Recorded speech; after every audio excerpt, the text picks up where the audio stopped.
What is up, everybody? Welcome back to another video. In today's video, we are here to talk about the Detroit Lions press conference that they had with Brad Holmes and Dan Campbell. And even though it was basically just a Brad Holmes presser, we have some takeaways about the Lions roster in the eyes of Brad Holmes. So let's get it started. Way up, we're going to bite a kneecap off, and we're going to stand up, and then it's going to take 2 more shots to knock us down. And on the way up, we're going to take your other kneecap, and we're going to get up, and then it's going to take 3 shots to get us down. And when we do, we're going to take another hunk out of you.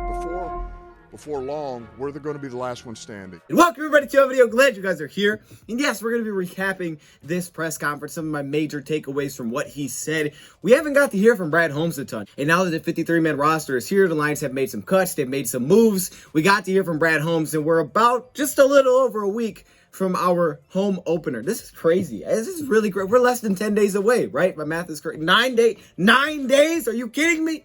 Calm down. Is it weird that watching this, I got excited when the two guys sat down?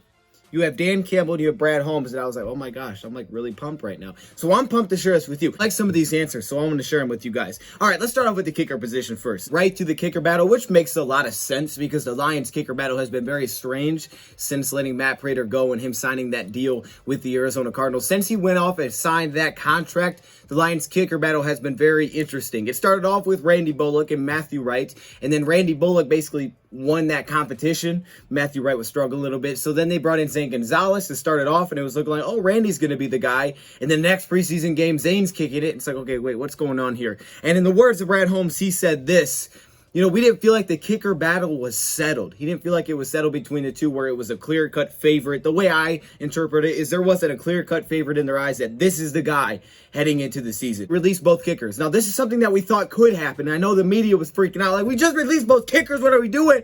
But it did make sense. It made sense because it allowed us to get other players onto the 53, and we were able to just go out and pick up another kicker. Now, we got Zane Gonzalez back on the practice squad to compete, but we also were able to claim Austin Seibert from the Cleveland Browns, a guy that John Dorsey's familiar with. They made the trade to draft him in the 5th round, and now he's in Detroit. And in the words of Brad Holmes, Seibert has experience. He has good stats. I mean, you look at his rookie season. His rookie season was very solid. Aside from extra points, very solid rookie season. I put the numbers up after we claimed him, but it was well above the average for field goal percentage of kickers in 2019. He was kicking a little bit over 86%, which is really, really nice.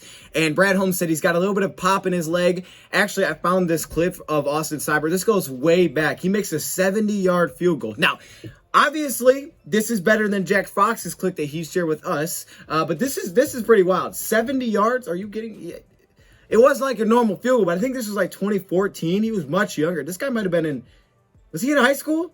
He might have been in high school at this point. I mean, that's a, wow. Okay, so that's what he said. He says he's got some pop in his leg, and then Zane comes back in to compete. But we know that because he's young, but he does have experience, he could be potentially the long-term answer. That is the hope. That's the hope. I know people are like, man, why didn't we not keep Prater? I get it. I do, because I don't want to be in that situation where Jason Hanson left, and before we got Prater, we were kind of in that, you know, weird, ugly position where we could not find a kicker, and it was just like every week we felt like we were changing kickers, and we lost some games because of that. But then we got Matt Prater, and we were good to go. But then last year, Matt Prater was 75%. He wasn't fantastic. He was still clutch. He just wasn't great, and we're hoping that we may have found our long-term answer here. I hope we do, and just, you know, the kicker position is one of those where you can really bank on stats. Not every position can you just look at the numbers and say, hey, the numbers say this. But kicker kind of is like that. And when you look at the numbers, 2019 was pretty darn solid. So we'll see how it goes. Brad Holmes talked a lot about the Lions receiver position. Understandably, I mean, there was a lot of questions about the receiver position because it's very different than what it looked like last season. We have a lot of guys here that you're just like, who in the world is this dude? And I think when you look at the receiver position, the national media says that this is the worst receiver group in the league. There's a lot of question marks here. Now, I can say this. I don't know about every single receiver group in the league. I really just don't follow every team like that. Like, I know a few guys from probably each receiver room, but I don't know them like that. I don't know them deep to depth, every single player there. But I can tell you, I don't think this receiver group is awesome. What? I don't think it's awful. It would be tough for me to rank it amongst everybody else because I'd have to go through every single receiver position, so I'm not going to try to even do that. But I don't think it's awful. I think we're full with a lot of guys that have flashed in spurts, and now they're going to get an opportunity for more volume, an opportunity to prove themselves and make a name for themselves, and that's exciting. But Brad Holmes, he does seem pretty confident on where the receiver group is right now. Now, one of the questions is, we have 7 receivers. I mean, we had 5 as we initially went through the 53, but then you claim Hodge, then you trade for Trinity. Now we're looking at 7, and this is what Brad Holmes said. Our goal was to put together the best 53-man roster that we could, no matter the position.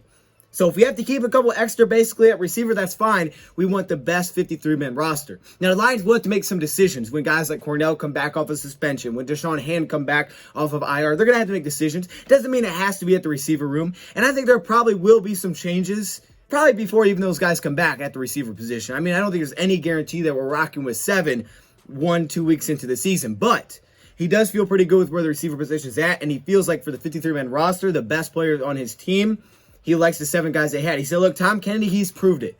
Tom Kennedy's proved it. You may think because we have these 2 new receivers, oh, Kennedy's got to go, but he's like, Kennedy proved it throughout the training camp and throughout preseason that he deserves a shot to be here. And now these 2 other receivers are kind of new, so they're going to have to feel it out a little bit. Let's give you guys a quick little note here. Kalif Hodge, who the Detroit Lions claimed from the Cleveland Browns, actually took a pay cut today, technically. So the Detroit Lions took a pay cut with Kalif Hodge because he was brought back by the Cleveland Browns for this season, but then, of course, he was waived towards their final cuts. So the Detroit Lions, when they claimed him, they took on the tender that the Cleveland Browns had out, which was about $2.1 million for this season. Now, none of that money was guaranteed for Hodge. And we know we've done this on bigger scales. This is just to a little bit of a smaller scale in terms of, the money that's involved here. The Detroit Lions took that. They made some of it guaranteed, which he'll get immediately. So he's loving it. I think it was like $80,000. I think that was the number. I think that was it. He's going to get that right now, immediately guaranteed, so it's nice for him. But it also, the Lions did give him a little bit of a pay cut as they took a lot off that base salary. They took about $1 million off that, a little over $1 million. And the Detroit Lions saved a little over $1 million. So again, I mean, it's not a ton, but every little bit counts, especially in the NFL. Every little bit counts. I mean, that $1 million could bring you a different free agent and someone else could help you via trade. I mean, the Lions got some money. Some of that's going to roll over the next season, but if someone comes available, a trade offer, something that they want to do, now they have the money to do it. So that's just a side little note. But let's speak about Kalif Hodge. We talked about him a little bit when we claimed him. He's from the LA Rams. That's where he started, undrafted 2018. He was with Holmes. He was with Goff. He was on their practice squad, and he got activated. Actually, if you go back to that 2018 preseason, the guy had 8 receptions. Now, this was 4 games. 8 receptions for 100 yards and a touchdown. Plus, he made this catch.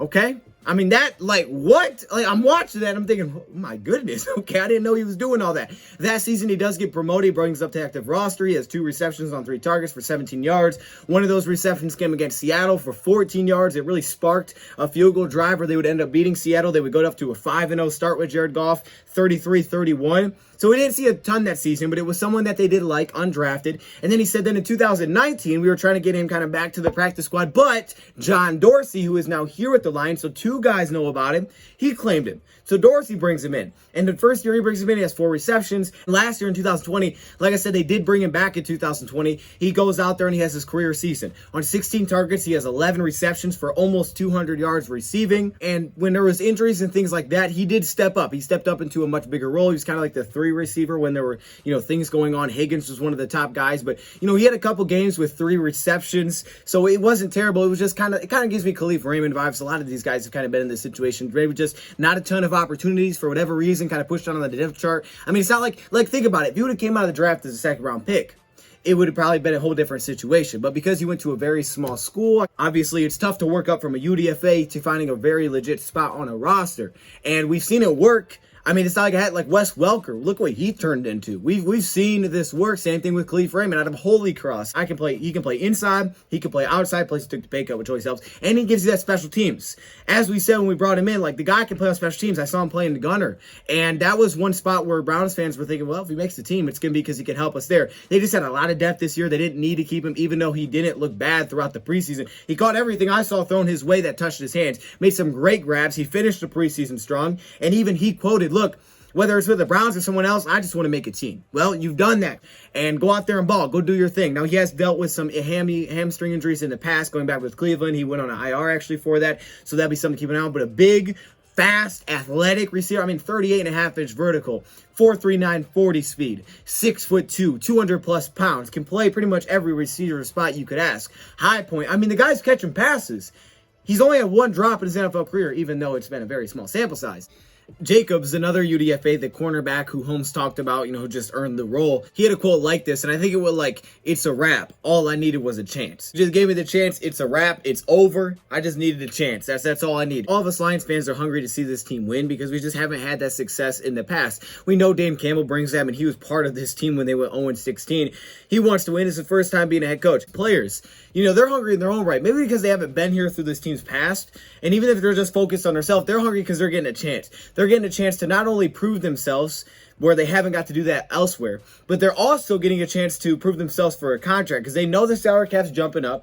Campbell told these guys that when they brought him in on all these one-year deals, you're going to get a chance. Maybe you can go sign a big deal elsewhere after the season, but this is your opportunity. This team's going to give you that opportunity. This team is going to give you that chance, and this is that chance where they'll actually get to go out there and showcase what they can do on the field. You may not know about them now, but they're going to try to prove that. Jared Goff has something to prove. Say that because look at Tyrell Williams. Tyrell Williams was also undrafted. We got a lot of undrafted players. Tyrell Williams was undrafted, but he had an opportunity to step up. And what happened when they finally gave him that opportunity? He became a number one, and we're like, oh, shoot, this guy can really play. Then he gets that big payday. If it wasn't for an injury, they may not have let him go, but now he's with us. So I'm glad that it happened because we got him on a pretty nice deal this offseason. But that's the same thing that happened with him. Injuries happened with the LA Chargers. They asked him to step up. This is an undrafted free agent. And yes, did he flash before that? Yeah. But he didn't step into that number one, basically, receiver role until Keenan Allen went down before they had Mike Williams. And it was like, okay, well, it's your shot to shine. And what did he do? He put up Galladay type of numbers. We've looked at it. Nearly identical numbers to what Galladay put up when he kind of became the number one receiver.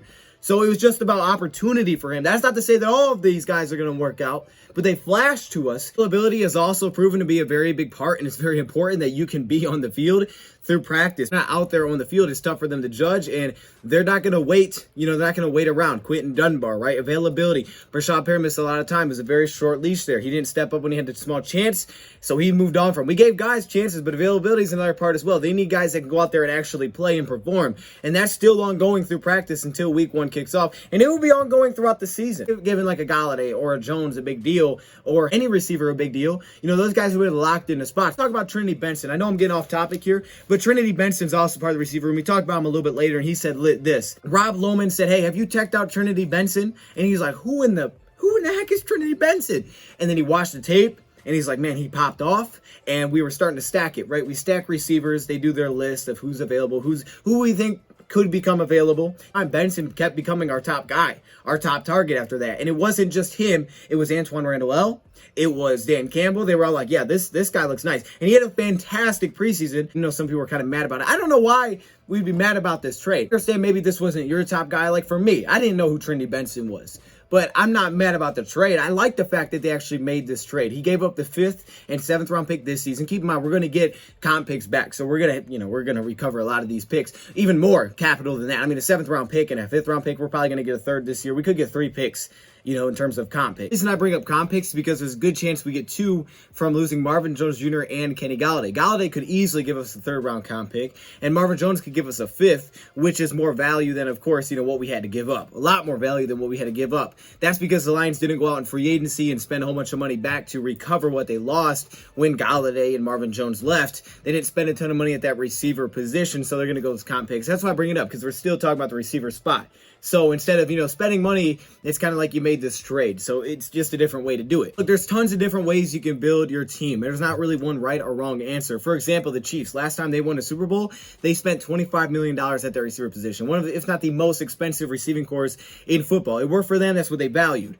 But when you look back at the past Super Bowls, you've seen different ways to do it. There's teams did not spend that much money on the receiver group. The Ravens at $8 million when they won it. You've seen it work before with undrafted guys. You look at Seattle when they lost to the Patriots in the Super Bowl. Their top 2 receivers were both undrafted. Also, a reason the Lions do have so much money left over is not only because they haven't went out and signed a big name, also because of the fact that they have such a young roster. Their roster is filled up with a lot of rookie deals. For example, their defensive line, Levi, Aleem, like you invested, but they're on rookie deals. Pennicini's on his rookie deal. Cornell's on his rookie deal. Hand's still on his rookie deal. The only really guy that you're spending much money on here is Michael Brockers. That's it. Nick Williams took a pay cut. Like, you're not spending much there, but it's still maybe your strongest position. Outside linebacker spot is one of the most expensive spots for the Lions. It's the 7th in the league right now because you have Trey and Romeo holding down that position, and that should be one of your strengths of your team. So there's just different ways to do it. Offensive line, but because Sewell's a rookie, he's not super expensive right now, so it's pretty cheap. Running back, it's a strength, but everybody's, cheap. Jamal Williams, the most expensive running back, but Jamar's a rookie. Godwin's on his rookie deal. DeAndre Swift is still on his rookie deal. So you got a lot of rookie deals there. So for the Lions, they just have a lot of cheaper deals because they have such a young team. It's just not that expensive right now for them. And for them, that's not necessarily a bad thing. It's nice to have the money because the money can roll over to next season and you can figure out what you want to do with it. We also got to return this receiver that everybody apparently likes, and we got a 6th-round pick next year. So you still got some value back. It wasn't like you just gave away those picks. You still got a 6th back, which is nice. It's not going to just sit there, and if he didn't like the receiver room, if he didn't have confidence in this receiver room, if there was a guy that he wanted to go get that he felt like could really help this position, he went and did it. That's like worried about the receiver room. I feel like you should be happy about this trade because it shows that even though you may not know who he is right now, they liked him and they were willing to go get him. They were willing to take a shot to go get him. They didn't just sit back and say, well, if it happens, it happens. No, they went out and got him. The receiver position, let's continue here for a second. They asked him, how can you fairly evaluate Goff with the receiver position that you have? And it's a very legitimate question. It is kind of tough to evaluate, decide for the future. Is this our guy going forward? If you don't believe in this receiver room, that's a problem. But he said this, you don't see a bad receiver corps. They got to get separation. They got to get open. They got to be in the spot where the quarterback knows he is. They got to catch the passes. And he's like, so far through camp, the guys that are here, they've done that. And we've seen the other guys where they've done that with their own team. I mean, Trinity was having an incredible training camp for him to land with us. That was all just go look at Denver and their training camp and the notes coming out of it. It was just that, Trinity's balling throughout training camp. And we saw what Hodge was able to do just because it was a deep receiver room. So all of these guys have done that. This is actually easy to evaluate right now. Plus you have Hawk and Swift. This is one of the most interesting notes because I mean, these guys have been very straight up and honest with us about how they feel about certain things, good or bad. And their answers to everything, like when they responded that way to Crosby, it was like, oh, okay, well, I mean, there was no sugarcoating it. That's how they honestly felt. And you love that because then you could trust the answers they're putting out there. And this is one that they said about, bringing in young guys. Because we're seeing a very young roster. Lions have cut some of the older players. They have a very young roster at certain spots, specifically like cornerback. We're going extremely young there. And he said this, we didn't set out to get young. All right, we didn't go out there and say we have to get younger. Set out to just put the best players on this roster. So it really didn't have a lot to do with being young. Now, Dan Campbell's answer was slightly different. Campbell was like, if there's a young player out there that's playing well, he's young and hungry, it's tough to not, see that. We will add vets if the vets, help us, if they help us more, if they fit better, we'll go with the vet. It doesn't really matter too much of the age. Feel really, really good about, hey, look, when we signed Jerry Jacobs and A.J. Parker as undrafted free agents, we didn't go in there saying, yep, this guy's going to be the nickel. No, it was like, let's see what happens. But credit to Aubrey and his teaching, coaching, and AG as well. Right now, we have young players that are gritty and they fit, not just scheme-wise, but they also fit on the type of player that we want. We wanted to be the most competitive roster that we can put on the field, starting week 1. And, I was just talking about it. We wanted to be better in week 2. We want to be better in week 3. So we feel really, really good about the roster. It's young. It's a gritty group that they love football. They're eager. They're tough.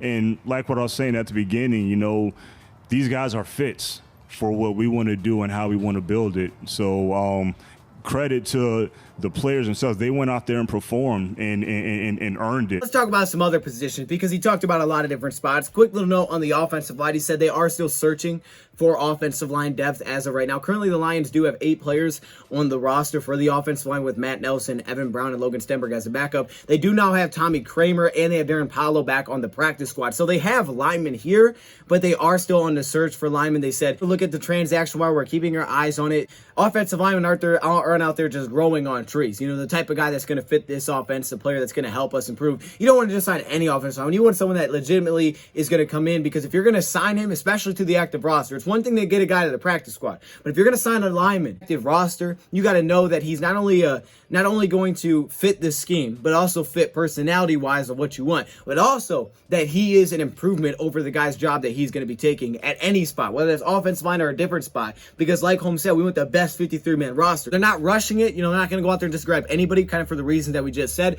but keep an eye on it, because if someone does come available that they really like, they're probably going to make it happen. They got the money to do it, so they'll probably definitely make it happen. Maybe even if that's a trade. I doubt it, but I'm just saying, you can't throw anything off the table because they just did this trade for Benson. Now, let's talk about some other positional groups. He talked about the positional groups that have really stuck out to him and that he feels like are the strengths of the team. Then we'll get into the weaknesses. The strengths of the team, he said, first off, the running back position. I give credits to the coaches here, Deuce Staley, Anthony Lynn, for the development of some of these young guys. He's like, you would think that development would be there when you have coaches like that. I mean, my goodness. We did a video on Deuce Staley, and I was so pumped we brought him in because he has done so much with the Philadelphia Eagles in terms of developing players and bringing the best out of him. They really do have guys that bring the best out of their players. Anthony Lynn's part of that as well. I mean, he has done a fantastic job with running backs, but he's like Jamar Jefferson. He's really impressed. We knew he had natural vision, but the things that he needed to work on is a 7th round pick.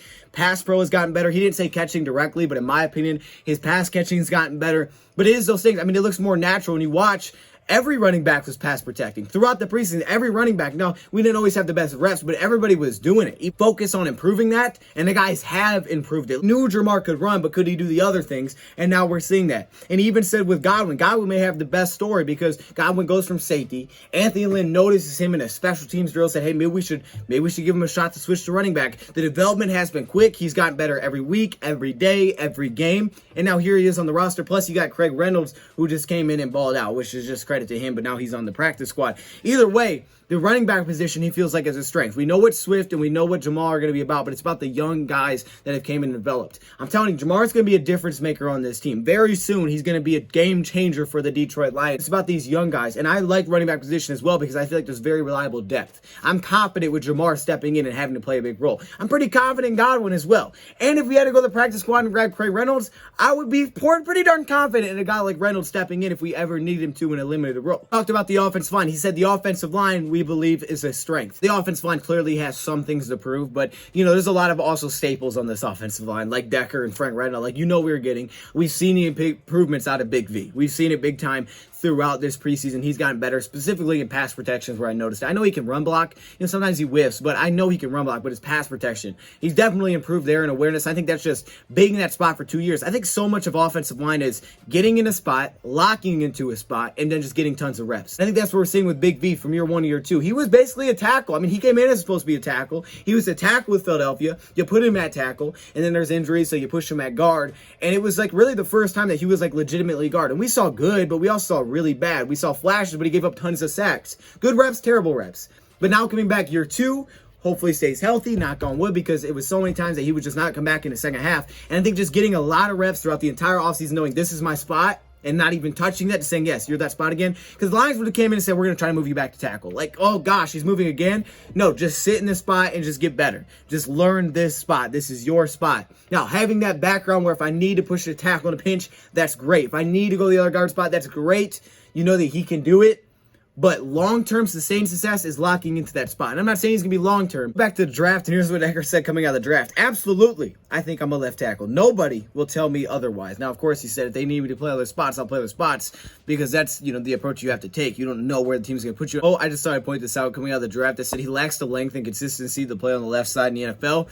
Well, I think that was wrong, but you talk about a guy like Penei Sewell moving positions, and we've seen guys do this, and, teams have had to do this. He was working out left tackle, both right tackle before the draft, so this is something that, he was already getting prepared for. Plus, going back to high school, I mean, we know he played right tackle there as well. It's high school, that's not college, but it is that he has the experience, and, he's talked about it, that it's like writing your name backwards at full speed. Actually, Geoff Schwartz talked about this when the Lions brought in Sewell, and they decided to move him to right tackle. He said his footwork and his punch timing are going to be the biggest issue early for Sewell. And I think that's what we've seen. The footwork, the get off has been inconsistent because it's just completely opposite. And also some of the punches, things that he's throwing at some of these defensive players. But we saw a team like Cleveland kind of do the same thing in the opposite way. They took Jedrick Wills and they went from right tackle. They pushed him to left tackle as soon as he came in. Now, Wills came out And he struggled early. He gave up 3 sacks in his first 5 games, but after those first 5 games, he gave up 1 for the last 11. He improved after the first 5 games. He started off slow, but it was just about reps and reps and reps. And the difference was that last year, remember, there was no preseason. There was no preseason at all. So it was just,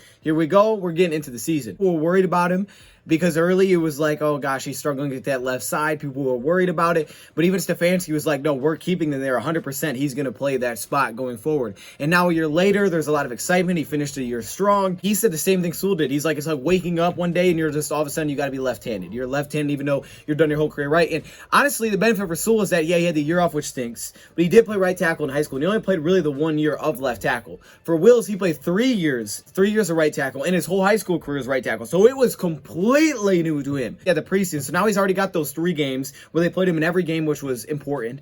And yes, he's going to struggle early, but it's just about, continuing to just give him reps there. I mean, a guy like Decker would just kind of become a mess at that point because Decker's where he is. He's at a spot. He doesn't want to play right tackle. He moved there, I think, 8 or 9 years ago. So struggled early, and then he picked it up. Now he's gotten 3 preseason games. Brad Holmes believes he's ready to go now. I think we're going to see hiccups early. The guy had a lot of penalties too, Wills did last season, and you're going to see that with any rookie. And like Holmes said, yeah, I mean, overall, he has had some rough stretches, clearly, but when you really dive into film, you can see improvement and just learning from every loss. And that's what Will said. I have to just learn from every rep I lose. It's different when you're going against all pros, Pro Bowlers, week in and week out. It's different than college. And Sewell didn't go against top-tier competition, like we said. He didn't go against a top-tier pass rusher one-on-one back college. So this is definitely a different change of pace. But getting thrown into fire early in the preseason is very beneficial rather than this being week 1 where you throw Nick Bosa at him and that's the first time we see him. Far for Penei Sewell, it is about the long-term gain as well here when you think about what this is going to be. Having him play that position, keeping him there, allowing him to learn it. And over time, as he continues to pick it up and get it, the long-term benefit's going to be you're going to have 2 tackles that you can rely upon that are going to be beasts going forward with a center in Frank Ragnow who's locked up for long-term. You're going to have 3 of the most important positions on your offense locked up. I'm a little bit more cautiously optimistic here, which is crazy to say,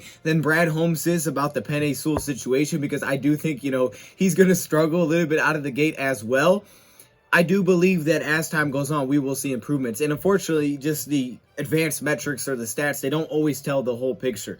They don't. Lane kind of went off on this in the past saying that they don't know our assignments. They don't know what we're supposed to do. So how can they grade what we are doing? A tough spot to be out there on an island, and he missed the last season. Regardless, it was going to be tough. However, I like his next note. He said this. He said, there is good hidden when you dive into the film. When you deep dive into the film, there is good hidden. And we did that video on Sewell after the first 2 weeks, and there was definitely bad, but there was also good reps. Plus, he gets to go against Romeo every day, which he said, I think Romeo's better now that we paid him. Also, he had to go against Melvin Ingram. And look, Melvin Ingram's a legit pass rusher. Like, Melvin is not some just random dude they throw out there, some old dude that can't get out. Melvin's legit. It's a rookie, so I think it's going to be shaking plays out of everybody. Monroe St. Brown dropped 2 passes, and it was like, what the heck, St. Brown? What was that? He's a rookie, man. He's trying to figure things out. He says, look, I love the defensive line. Aleem McNeil, Levi, what they have been able to do. He's like, Aleem's pushed himself into his starting role. Levi's improved every day, every game that we've seen him in. He's just getting better. So he's going to play a role for us this season. We know what Michael Brockers is going to bring. He's like, John Pennicini is a good rotational, nose tackle. You have Kevin Strong, who's had a fantastic preseason. And then even Jayshon Cornell, he brought up Cornell. Of course, you have Deshaun Hand. Like, the defensive line is nice. And Nick Williams, he's a vet too. You kind of know what he's going to give. Defensive line on paper is pretty darn nice. The one thing that we'll have to wait and see is how does it go together, in terms of putting Brockers out there with Aleem. We haven't seen that yet. We haven't seen some of these things. We haven't seen Brockers at all. You know what you're going to get. We just haven't seen him at all, right? So there's just kind of some of those things. But the defensive line has looked good individually. There's been some really good performances. And even the practice squad with Bruce Hector now on there, I'm loving that as well. He also brought up the outside linebacker position, the edge position. He's put together a staff like this. It's really no surprise that some of these guys that elsewhere maybe didn't stand out or these young players had developed so quickly because you just have a staff that brings it out. And it's not even like every single player brings this up when they talk about staff. Every player I've heard, they brought up, as my staff, they brought up the fact that these guys are former players. They've been in their shoes. They know how to get the best out of you. They know when to push you. They also know when you need breaks. Dan Campbell to the position coaches. You've seen how Charles Harris has done to the preseason pretty darn well. He's looking for just a landing spot. There's a lot of talent there. He's just looking for. Austin Bryant was fantastic in his last game. Of course, Julian, who we're hopefully going to see a lot more this season.